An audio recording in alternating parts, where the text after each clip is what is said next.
उत्तर प्रदेश की पुलिस ने फरीदाबाद मॉड्यूल और राइजिन आतंकी षड्यंत्र का भंडाफोड़ किया है। दक्षिण भारत में आईएसआई राइजिन केमिकल अटैक प्लान कर रहा था। इससे पाकिस्तान भी बेनकाब हुआ है।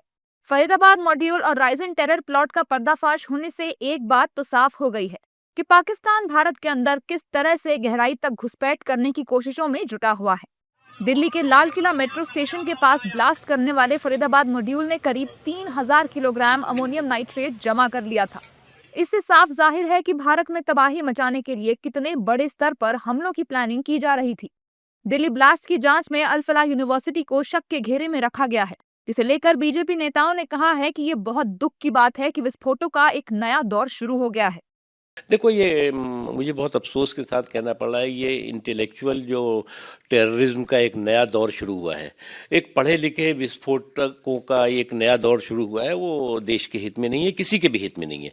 और इससे मुझे लगता है कि समाज के सभी वर्गों को एकजुट होकर के इस तरह के जो बुद्धिजीवियों का जो इस तरह का जो है वो आतंक फैलाने वाला गिरोह है, जो गैंग है, उसको जो है वो रोकना भी होगा, तबाह भी करना होगा और उसको कष्ट करना होगा। और जो देश जो है वो इस तरह के आतंकवादियों के संरक्षक बने हुए हैं, संरक्षण दाता है, वो न तो जो है वो इंसानियत के हितैषी है, न इस्लाम के हितैषी है। Today, an alumnus of Al Falal University has been linked to 2008 Delhi blast, and this is not the first time we are hearing this university. This university name has been surfaced earlier also in Jaipur blast and Ahmedabad blast and Delhi again now. So this is not about an individual, but this is about a pattern.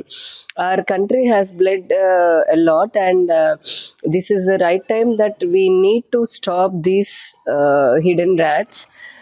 I request and I urge the younger generation to be more vigilant and be participant to protect our own country and support the government of India in its action to eradicate this urban naxalism and also terrorism from the country.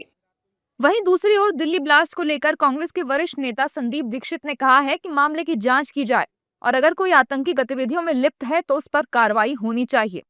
नहीं, ठीक है, वो तो agency का काम है। मैंने तो केवल इतना सुना था कि कुछ दिनों पहले इन्होंने 3 डॉक्टरों को अरेस्ट किया था और फिर कहा था कि कोई सबूत नहीं मिला, इसलिए हमने उनको छोड़ दिया। अब वो 3 भी क्या यहीं यूनिवर्सिटी के थे, मुझे तो ज्यादा इसमें आइडिया है नहीं। तो आपको लगता है कि 200-300 पर आपका शक है, इन्वेस्टिगेट करिए। फिर जब इन्वेस्टिगेशन एजेंसी किसी हल पर पहुंचेगी, किसी नतीजे पे पहुंचेगी, तभी हम लोग कुछ कह सकते हैं। लेकिन अगर कोई आतंकी है और आतंकी गतिविधियों में लिप्त है तो फिर उसको तो सजा होनी चाहिए। दिल्ली बम ब्लास्ट मामले में एनआईए ने महत्वपूर्ण खुलासे किए हैं, जिसमें पाकिस्तान के आतंकी नेटवर्क की संलिप्तता स्पष्ट हुई है। गिरफ्तार आतंकियों, विशेषकर मुजम्मिल, आदिल, शाहीन और इरफान के मोबाइल फोन से डिलीट किया गया डेटा सफलतापूर्वक रिकवर कर लिया गया है। इस डेटा में बम बनाने से जुड़े वीडियो और रासायनिक प्रतिक्रियाओं से संबंधित शोध सामग्री मिली है। वहीं जांच में सामने आया है कि इस आतंकी साजिश का मुख्य सरगना मौलवी इरफान है, जो जैश-ए-मोहम्मद और अंसार गजवात उल हिंद से जुड़ा है।